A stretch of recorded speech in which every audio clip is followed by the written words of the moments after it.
చేసే కంటే ఇట్లా రైతుల కోసం పోయి మాట్లాడు, ఓపెన్ గా అన్ని పక్షాలను తీసుకెళ్ళు. మా రాష్ట్రంలో ఇంత పంట పండింది, ఇంత ధాన్యం వచ్చింది, కేంద్ర ప్రభుత్వం 60 లక్షల మెట్రిక్ టన్నులు కొంటానది, మా దగ్గర ఇంత ధాన్యం మిగిలిపోతుంది, మా రైతులకు అన్యాయం అవుతుంది.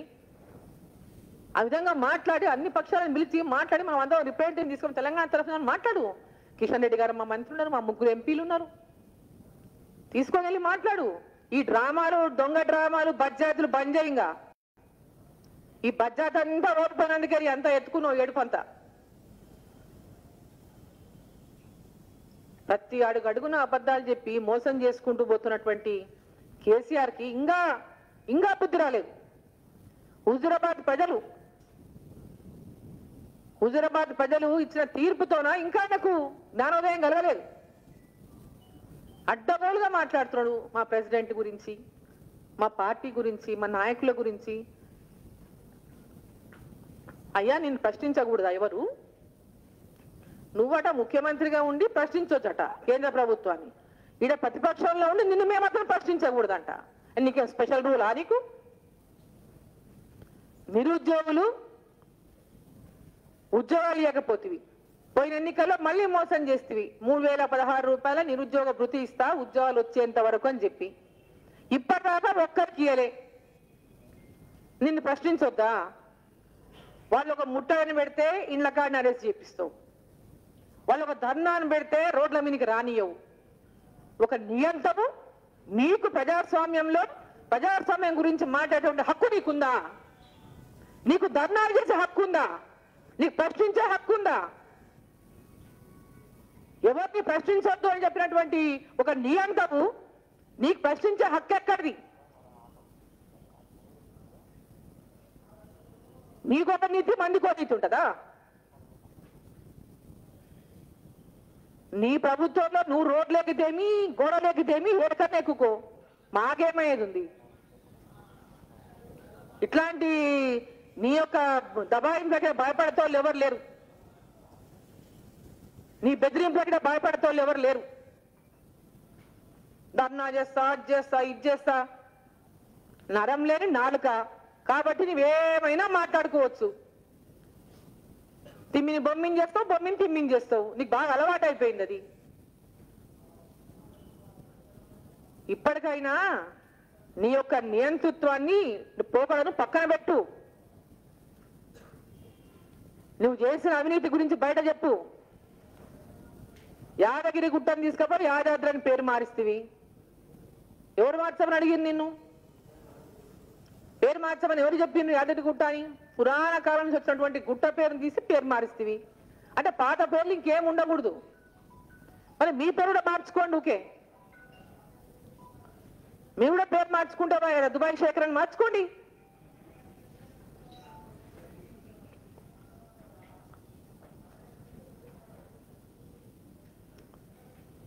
ఈరోజు అధికారం ఉందని, నాకెవడు అడ్డని, నేను ఉద్యోగాలంటే పోలీసు ఉద్యోగాలు ఇచ్చిన కాబట్టి ఆ పోలీసులంతా నీకు దాసోహం అంటారని నువ్వు అనుకుంటే పొరపాటు మిస్టర్ కేసీఆర్, పొరపాటు. దేనికైనా ఒక హద్దు అదుపు ఉంటది, దేనికైనా ఒక సమయం ఉంటది. నిన్ను ఇంటికి పంపించే టైం ఆసన్నమైందని హుజూరాబాద్ ఎన్నికల్లో ప్రజలు నిర్ణయించిండ్రు, రుజువు చేసిండ్రు. 4 కోట్ల మంది తెలంగాణ ప్రజల యొక్క ఆకాంక్షను హుజూరాబాద్ ప్రజలు నెరవేర్చిండ్రు. ఈటల రాజేందర్ గాని నువ్వు ఒక ఉద్యమంలో నువ్వు ఒక్కడవే తెలంగాణ తెచ్చినట్టు కూతలు కూస్తుంటావు. నువ్వు ఒక్కడే తెలంగాణ తెచ్చినావు, నీ ఒక్కడవే తెలంగాణ తెచ్చింది. మీ ఇంట్లో ఎవరైనా ప్రాణత్యాగం చేసిండ్రా? నీ బంధువులలో ఎవరైనా ప్రాణత్యాగం చేసిండ్రా? మరి ఆ రోజు ఆయన చెప్తున్నాడు పార్లమెంటులో నేను లేదన్నాడని. ఎడునో చెప్పు జరను, నువ్వు చెప్పరా ఎడునో? పార్లమెంటులో బిల్లు పాస్ అయినప్పుడు, తెలంగాణ బిల్లు పాస్ అయినప్పుడు నువ్వు ఎక్కడున్నావు చెప్పు. నువ్వు పార్లమెంట్లో ఉన్నావా? మరి ఎక్కడున్నావు చెప్పు. ఉంటే నువ్వు కనపడలేదా? అని దయ్యంభూతమై తిరుగుతుంటా పైన.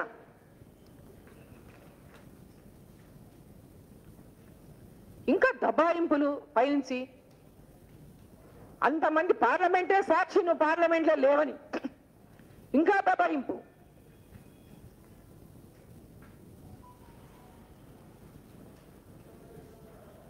మాట్లాడితే విభజన బిల్లులో పెట్టినట్టు ఇవి రాలేదు, అవి రాలేదు, బయ్యారం స్టీల్ ఫ్యాక్టరీ ఇవ్వలేదు, మా కోచ్ ఫ్యాక్టరీ రాలేదు, ఇవన్నీ అనేక కథలు చెప్తావు. 7.5 నుంచి ఏం పని చేసినావు నువ్వు?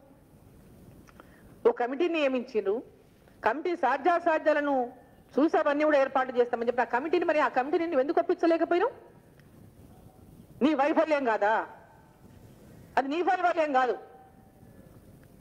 కమిటీని ఒప్పించలేక మెప్పించలేక అది నువ్వు చేసినంటే నువ్వు నీ యొక్క వైఫల్యాన్ని భారతీయ జనతా పార్టీ రుద్దేస్తావు. నువ్వు ఎందుకు జస్టిఫై చేసుకోలేకపోయినావు? ఎందుకు చేయలేకపోయినావు? ఈరోజు ప్రాజెక్టుల గురించి మాట్లాడతాడు ఆయన. కాళేశ్వరంతో అంటే పాపం మొత్తం అయిపోయిందంట పనంతా. నేను మన తిరిగిన మొత్తం ఎడ చూసినప్పుడు ఒక చుక్క నీళ్ళు రాలేని చెప్పి నేనేమో కాళేశ్వరం అయిపోయింది అంటాడు. మొత్తం మా ఏరియా అంతా మనం తిరుగుతుంది, ఏడ ఒక్క చుక్క రాలే మాటలే చెప్తాడు. మా దగ్గర ఏడ ఒక్క ఎకరా నీళ్ళు రాని వాళ్ళు చెప్తారు. ఈయనేమో కాళేశ్వరం అయిపోయింది అంటాడు. మరి ఏ అబద్ధానికైనా వీళ్ళు సిద్ధం, మందిని మోసం చేయడానికి సిద్ధం. ఎందుకంటే ఈ రెండు వాళ్ళంతా పోయి కాళేశ్వరం చూడరు కాబట్టి అయిపోయిందంటే అయిపోయిందని చెప్తే ఇంక అయిపోయినట్టే. ముఖ్యమంత్రి చెప్తే ఇంక అయిపోయినట్టే. పాలమూరు రంగారెడ్డి ఈరోజు ఎన్జిటిలో కోర్టు స్టే ఇచ్చింది. దానికి ఎవరు కారణం? ఈ ముఖ్యమంత్రి కాదా? ఈ ముఖ్యమంత్రి కాదా ఈరోజు పాలమూరు రంగారెడ్డి ఆగిపోనికే, ప్రాజెక్ట్ ఆగిపోనికే కారణం ఎవరు? పాలమూరు జిల్లాకు తీవ్ర నష్టం చేసినటువంటి కేసీఆర్ ఆంధ్ర పాలకులతో కుమ్ముక్కైపోయి వాళ్ళకి అమ్ముడపడి కృష్ణా నీళ్ళని మీరు తీసుకపోండి అని చెప్పి నేను ఇట్లా ఏదైనా ఒకటి అడ్డం వేసి దాన్ని ఆపేసుకుంటాము, నేను మళ్ళీ గోదావరికి వెళ్ళి మళ్ళీ డిపిఆర్ తయారు చేస్తా, ఆడికి వెళ్ళి నీళ్ళు తీసుకొస్తా, మన లక్షల కోట్లు మళ్ళీ ఒక ప్రాజెక్టుని తయారు చేస్తా, దానివల్ల మళ్ళీ దోచుకుంటా అంటటువంటి ఒక దుర్బుద్ధితోనే కేసీఆర్ గారు పాలమూరు రంగారెడ్డి విషయంలో వ్యవహారం చేసిండు. మొదటి నుంచి మేము చెప్తుంటే మమ్మల్ని అసలు పట్టించుకోకుండా పాలమూరు జిల్లాని ఎడారిగా చేసినటువంటి ప్రయత్నం ఈరోజు ముఖ్యమంత్రి చేసిండు. ఈరోజు మీరు పాలమూరు రంగారెడ్డి ప్రాజెక్ట్ ఆగిపోయిందంటే దానికి ముఖ్య కారణం కేసీఆరే. కేసీఆర్ వల్లనే పాలమూరు ద్రోహ కేసీఆర్. పాలమూరు జిల్లాకు నువ్వు ఒడగబెట్టింది ఏమీ లేదు, దోచుకోవడం తప్పిస్తే. అన్ని రకాల భూముల దోపిడీ, ఇసుక దోపిడీ, మట్టి దోపిడీ, అన్ని రకాల దోపిడీ చేయనటువంటి ఇది లేకుండా దోచుకొని తింటున్నారే మొత్తం మీరు. పాలమూరు జిల్లాకు తీవ్ర అన్యాయం చేసినటువంటి మీరు 3 ఏళ్లలో ప్రాజెక్టును పూర్తి చేస్తాను పాలమూరు రంగారెడ్డి మాట చెప్పి కుర్చేసుకొని కూర్చుంటా, కాపలా కుక్కలాగా కూర్చుంటా, ఇన్నే ఉండి కట్టిస్తాను మాట్లాడిన నీవు 7 ఏళ్ళు అయిపోయింది, ఎందుకు పూర్తి కాలేదు అని చెప్తాడు. వాళ్ళతో కేసులు వేపించు, వీళ్ళతో కేసులు వేపించు. కేసులు వేసిన వాళ్ళు ఆ పార్టీలోనే ఉండరు, వాళ్ళు కేసులు వాళ్ళతో విత్డ్రా చేయించిండు. ఈయననే ఎన్జిటిలో కేసు వేపిస్తాడు, అది ఇంకెవరి పేరు ఎన్జిటిలో కేసు వేసిన అని ఎవరో మన రోజులు ఇప్పటిదాకా ఆయన ఎవరో టీఆర్ఎస్ నాయకుడే. ఈ డ్రామాలకు ఇంకా డ్రామాలు బంద్ చేయండి, చిత్తబుద్ధితో వ్యవహారం చేయడం నేర్చుకోండి, మీ భాష తీరు మార్చుకోండి. ప్రతి ఒక్కరికి నోరుంది కానీ సంస్కారం కూడా ఉంది మాకు. మీకు మహిళలంటే సంస్కారం లేకపోయే, మీకంటే పెద్దవాళ్ళంటే సంస్కారం లేకపోయే, మీకంటే చిన్నవాళ్ళంటే గౌరవించడం లేకపోయే, ఏమి అన్ని మేమే అన్ని తామై ఇది మా రాజ్యం మా ఇష్టం అనేటటువంటి వ్యవహారం తీరు ఏదైతే ఉందో ప్రజలు తిరస్కరించినాకనే మీకు బుద్ధి రావాలి.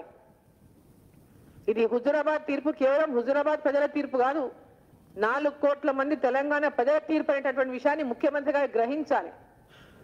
ఆ ఓటమిని జీర్ణించుకోలేక ఈరోజు ఏదో గెలుస్తారు ఏదో పోతారు. మరి ఎందుకు పెట్టినవా అన్ని పైసలు అంత జిద్దు తీసుకొని పెట్టాల్సిన అవసరం ఏమొచ్చింది మీకు? ఓడిపోతే ఓడిపోతారు, గెలిస్తే గెలుస్తారు. మామూలు ఎలక్షన్ లాగా ఎందుకు జరపలేదు? 5 నెలలు మీ మంత్రులు ఇంతకుముందు నంబర్ చెప్పిండు, మాకు ఇంతమంది ఎమ్మెల్యేలు ఉండరు, ఇంతమంది ఎమ్మెల్సీలు ఉండరు, ఎంపీలు ఉండరు, జెడ్పీటీసీలు ఉన్నారు, మున్సిపల్ చైర్మన్లు ఉన్నారు, ఎంపీపీలు ఉన్నారు, మొత్తం తీసుకపోయి ఇంటింటికి పెట్టినావు కదా. మరి ఏం చేసిండ్రు? ఏం సాధించారు చెప్పండి? ఈయనట పాపమనట ఈయనట పక్కల కర్ణాటక రాష్ట్రంలో మధ్యప్రదేశ్ రాష్ట్రంలో అనైతికంగా అధికారంలోకి వచ్చిందట. ఈయననేమో పాపం చాలా నైతికంగా ఉన్నాడు. అక్కడ నైతికంగా ఉన్నారు కాబట్టే రాజీనామాలు చేయించి తిరిగి ఎన్నికలకు పోయి అధికారంలో ఉన్నారు. ముఖ్యమంత్రి గారికి సోయి ఉండాలి మాట్లాడే ముందు. నీ రాజకీయ నీతికి ఆ రాజకీయ నీతికి పోటీకే లేదు. నిన్నగాక మొన్న రాజేందర్ రాజీనామా చేస్తే భారతీయ జనతా పార్టీలో చేస్తే రాజీనామా చేపించి ఎలక్షన్లో పోయాం. నిన్న జరిగింది నీకు సోయి లేకపోతే ఎట్లా? నీ పార్టీలో చేర్చుకున్న ఎవరైనా రాజీనామా చేసి ఎలక్షన్లో పోయినావా నువ్వు? అక్కడ ఉన్న ఎమ్మెల్యేలు చచ్చిపోతూ పోయినావు. నీ మీద నీకు నమ్మకం లేదు. హుజరాబాద్ లో గెలిచిండ్రా, దుబ్బాకలో గెలిస్తే అయిపోయిందా? ఓకే గెలిస్తే ఓడి మాకు బలమే లేదు. నీకేం బలం ఉండే చెప్పరాదు? నీకేం బలం ఉండే తెలంగాణ కంటే ముందు? నీ బలం ఎంత ఉండే ఆనాడు? 2 సీట్ల నుంచి 303 సీట్లకు వచ్చిన భారతీయ జనతా పార్టీ ఎన్డీఏ ప్రభుత్వం రెండోసారి అధికారంలోకి వచ్చిన విషయాన్ని మర్చిపోవద్దు కేసీఆర్. 1 నుంచి 3 సీట్లనే గుర్తుపెట్టుకో కేసీఆర్. ఈ 3 సీట్లు రేపు 100 సీట్లు అంటే గుర్తుపెట్టుకో. అధికార అహంకారం పనికిరాదు. అధికారం ఎవరికి శాశ్వతం కాదు. విర్ర వీగొద్దని చెప్పి నేను హెచ్చరిస్తా ఉన్నా. నోరు దగ్గర పెట్టుకో. నోరు దగ్గర పెట్టుకొని ఒళ్ళు దగ్గర పెట్టుకొని దయచేసి భాష మంచిగా మాట్లాడితే మంచిది. ఇంకా మన దేశాన్ని ఆయన కించపరుస్తూ మాట్లాడతాడు. బంగ్లాదేశ్ పాకిస్తాన్తో పోలుస్తాడు. జీడిపిలోనట మా దేశాలతో మనల్ని పోలుస్తాడు. ఇంతకిన సోయి ఉన్నది. జీడిపిలో ఈరోజు ప్రపంచ దేశాల్లోనే 5వ స్థానంలో ఉన్నది భారతదేశం. మన దేశాన్ని తీసుకుపోయి బంగ్లాదేశ్ పాకిస్తాన్తో పోలుస్తూ అవమానం చేస్తావా? ఆ దేశంలో ఉన్నటువంటి ఆర్థిక వ్యవస్థ మొత్తం ఎంత ఉందో నీవంత దోర్చం తెలంగాణలో.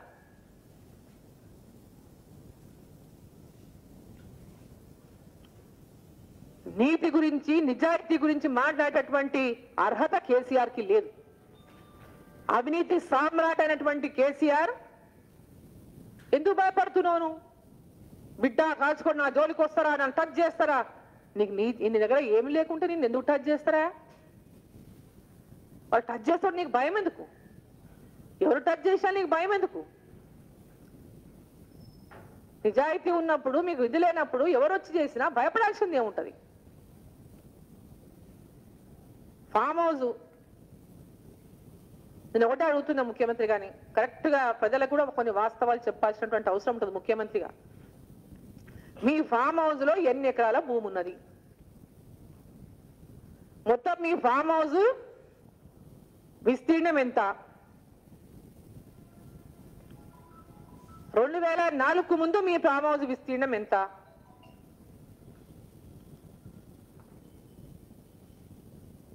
ఈరోజు దుబాయ్లో మన పత్రికలు వచ్చింది. దుబాయ్లో వారి కూతురికి 1000 కోట్ల ప్రాపర్టీస్, ఒక 60 crores ఒక ఫ్లాటే, మిగతా ఆస్తులని కలిపి 1000 కోట్ల ఆస్తులు అని చెప్పింది. అవి వాస్తవాలా అబద్ధాలా? ఇవన్నీ చెప్పండి ప్రజలకు. నిజం చెప్పాలి కదా. ఇవన్నీ ఉట్టి పుకార్లా లేదంటే నిజాలు ఉన్నాయా లేదా? బికాజ్ మీరు జవాబు చెప్పినటువంటి ఒక పొజిషన్ లో ఉన్నారు. జవాబు చెప్పాల్సినటువంటి పొజిషన్ లో మీరు ఉన్నారు. ముఖ్యమంత్రిగా ఖచ్చితంగా జవాబు ఇవ్వాలి ప్రజలకు. జన్వాడలో ఉన్నటువంటి ఫామ్ హౌస్ల పరిస్థితి ఏంది? వాటి వాస్తవాలు ఏంటి? దాంట్లో నిజం ఉందా లేదా? మీకు చాలా భూములు ఉన్నాయి హైదరాబాద్ చుట్టుముట్టని పెద్ద ఎత్తున ఆరోపణలు ఉన్నాయి. దాంట్లో వాస్తవం ఉందా లేదా? బినామీల పేరిట కూడా చాలా పెద్ద ఎత్తున 1000 ఎకరాల్లో విస్తీర్ణాలు పెంచుకుందనేటటువంటిది ఉంది. దాంట్లో వాస్తవాలు ఉన్నాయా లేవా? మీరేమో ఏడో ప్లాట్ ఉంది, ఆ రోడ్డు అయినందుకు ధర వచ్చింది, అమ్ముకున్న 2.5 కోట్లతోనో ఫామ్ హౌస్ కట్టుకున్నా అని చెప్తారు. చాలా చక్కగా ఉంది. ఇట్లనే మీ మంత్రి కూడా ఒకరు ఆయన చెప్పిండే. కట్టుకోవచ్చు, ఎవరైనా కట్టుకోవచ్చు, ఎవరికైనా వాళ్ళ దీంతో కట్టుకోవద్దని. ప్రతి ఒక్కరికి వాళ్ళ యొక్క దీంట్లో ఎవరైనా ఏదైనా సంపాదించుకోవచ్చు, ఏదైనా చేసుకోవచ్చు. దాని విషయంలో కాదు.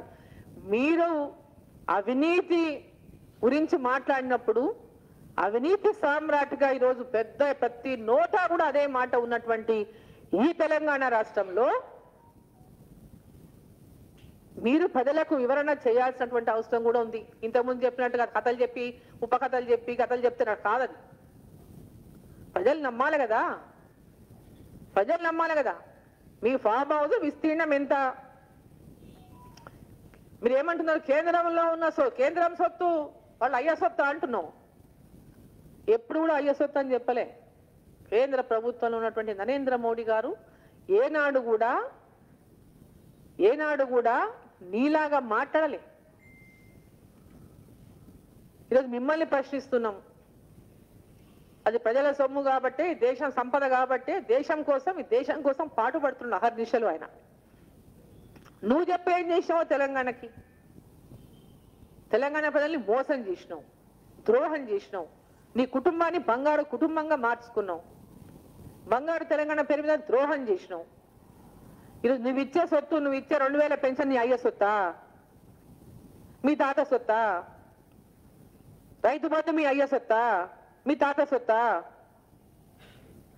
కళ్యాణ లక్ష్మి మీ అయ్య సొత్తా, మీ తాత సొత్తా?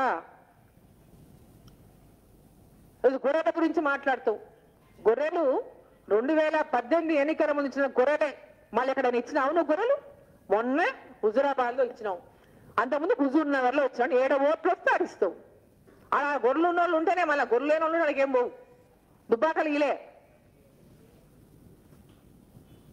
ఎన్నికలు వచ్చినప్పుడే నీకు గొర్రెలు గుర్తుకొస్తాయి. 57 ఏళ్ళు నిండిన వాళ్ళకి అందరికీ పెన్షన్ అంటివి, ఇప్పటిదాకా ఇచ్చినావు అంటే రాష్ట్రంలో? హుజురాబాద్ లో ఇచ్చినావు, ఎందుకు ఇచ్చినావు? అది ఏమన్నా మీ అయ్య సొత్తా? అనే ముందు నీకు సోయి ఉండాలా. నీ సొత్తులాగా, నీ అయ్య సొత్తులాగా, నీ తాత సొత్తులాగా తెలంగాణ నీ సొత్తులాగా భావిస్తున్నాను. రైతు వేదికలని పార్టీ కార్యక్రమాలకు ఉపయోగించుకుంటున్నారు. జిల్లా కలెక్టర్లు సోత్యం చూస్తున్నారు. రైతు వేదికను పార్టీ ఆఫీసుల కోసం కట్టినావా నువ్వు? గ్రామాన నీ పార్టీ మీటింగ్లు పెట్టుకోనికే కట్టినావా రైతు వేదికలని? రైతు వేదికను దేనికోసం కట్టినావు నువ్వు? నరేంద్ర మోడీ గారు కేంద్ర ప్రభుత్వం ఇచ్చిన నిధులకేమో ఎక్కడ నరేంద్ర మోడీ గారి ఫోటో ఉండదు, పేరు ఉండదు. ఈయన మాత్రం పెద్ద పెద్ద ఫ్లెక్సీలు వేసుకుంటాడు ఐకేపీ సెంటర్ల దగ్గర. కొనేదేమో కేంద్ర ప్రభుత్వం, పెట్టుకున్నట్టుగా ఇలా ఫోటోలు ఇలా ఎమ్మెల్యేలు పోయి కట్టిండు, రిబ్బన్లు కట్టింగు. వీళ్ళే చేస్తున్నట్టు పోజులు.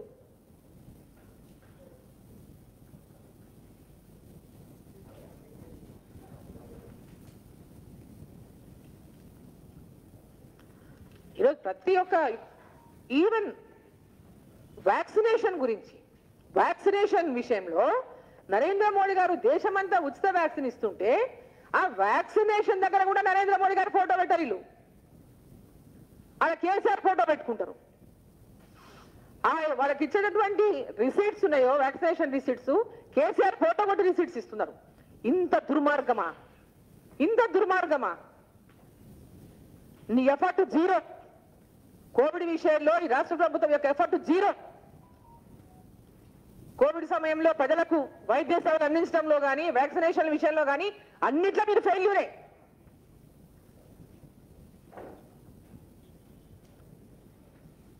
రేషన్ కార్డు కూడా ఇస్తలేరు ఈరోజు నరేంద్ర మోడీ ఫోటో పెట్టాలని. ఇంత దుర్మార్గం ఉన్నటువంటి మీరు మమ్మల్ని విమర్శించేటటువంటి అర్హత మీకు లేదు అని చెప్పి నేను సందర్భంగా మరోసారి తెలియజేస్తూ, ముఖ్యమంత్రి గారు మీ నోరును సంభాళించుకోండి. తిరిగి మేము కూడా అదే భాష వాడాల్సి వస్తుంది మీ మీద. మీరు ఉపయోగించిన భాషనే మేము ఉపయోగించాల్సి వస్తుంది. గతంలో కూడా మీరు ఒకసారి ఉపయోగించింది ఇట్లాంటి భాష, తిరిగి అదే పద్ధతిలో జవాబులు చెప్పాల్సి వస్తుంది.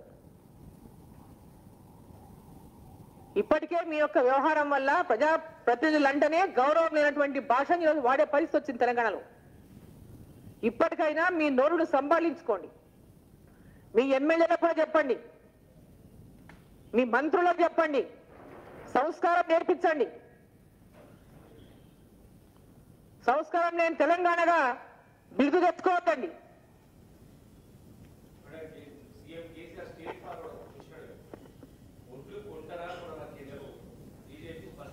ఇప్పుడు నేను చెప్పిన ఇంతసేపు నేను చెప్పింది నేను వినలేదేమో. మరి నేను చెప్పింది వినలే.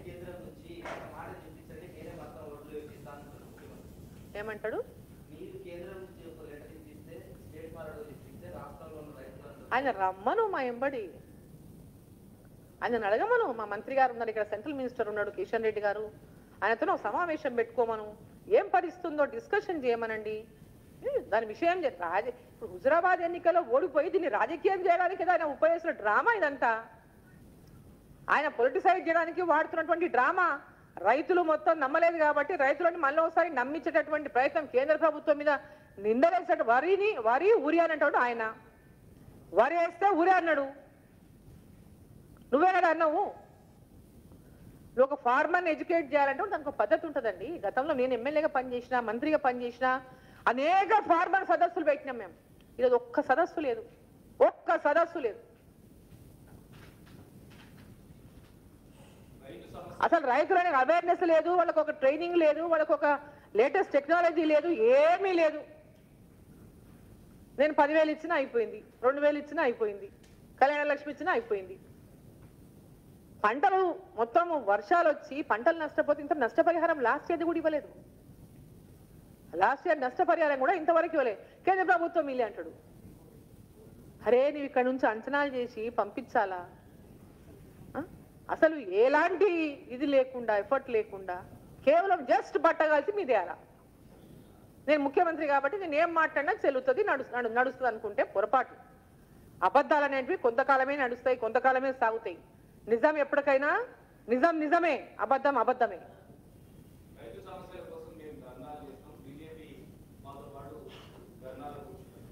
వాళ్లకు ధర్నాలు చేసేటటువంటి అర్హతనే లేదని చెప్పిన ఇంతకు ముందే. వాళ్ళ ధర్నాలు చేసే అర్హత లేదు. ప్రజల నోరిప్పని అన్నటువంటి ఈ రాష్ట్ర ప్రభుత్వానికి వీళ్ళకి ధర్నా చేసే అర్హత ఉందా? ఏదైనా ఒక నిరసన పిలిపిస్తే ఎక్కడి వాళ్ళకి అరెస్ట్ చేసి రాకుండా చేసేటటువంటి వీళ్లకు నిరసన జరిపేటటువంటి అర్హత ఉందా? ధర్నాలు చేశారని అర్హత ఉందా? సిగ్గుండారా మాటలు మాట్లాడి? వాళ్ళకు కొంచెమైనా సిగ్గుండారా?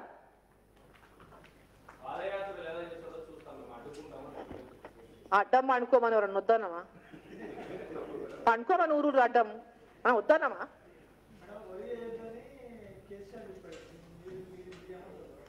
అమ్మా ఏదైనా ఉండొచ్చు డిస్కషన్. ఈ రాష్ట్ర బాగు కోసం హమేషా భారతీయ జనతా పార్టీ రాష్ట్ర ప్రజల యొక్క బాగుని మేలుని కోరేటటువంటి పార్టీ. కేంద్ర పార్టీగా నరేంద్ర మోడీ గారి గురించి ఇంతకుముందు ముఖ్యమంత్రి గారే చెప్పిండ్రు, తెలంగాణకు ఎన్ని రకాలుగా సహాయం చేయడానికి ముందుకు వచ్చిన అనేటువంటి. ఎప్పుడు కూడా ఆయన ఎలాంటి విపక్ష ధోరణితోన పోయేటటువంటి వ్యక్తి కాదు ప్రధానమంత్రి. ఈయన ఎప్పుడు సమయం అడుగుతా అప్పుడు సమయం ఇచ్చి, ఏ సమస్యల కోసం పోయినా సమయం ఇచ్చి మాట్లాడినటువంటి వ్యక్తి ప్రధానమంత్రి గారు. అక్కడ ఉన్నటువంటి ఇతర మంత్రులు ఆయన ఇక్కడ వచ్చి అబద్ధపు డ్రామాలు చేస్తే ఎట్లా? డ్రామాలు చేస్తే ఎట్లా? కరెక్ట్ కాదు కదా ఇది. అంటే నీ ఓటమిని స్వీకరించలేక ఇష్యూని డైవర్ట్ చేయడానికి ఈ విధమైనటువంటి తప్పుదోవ పట్టించేటటువంటి మాటలు మాట్లాడి నమ్మించాలని చూస్తున్నారు రైతులని.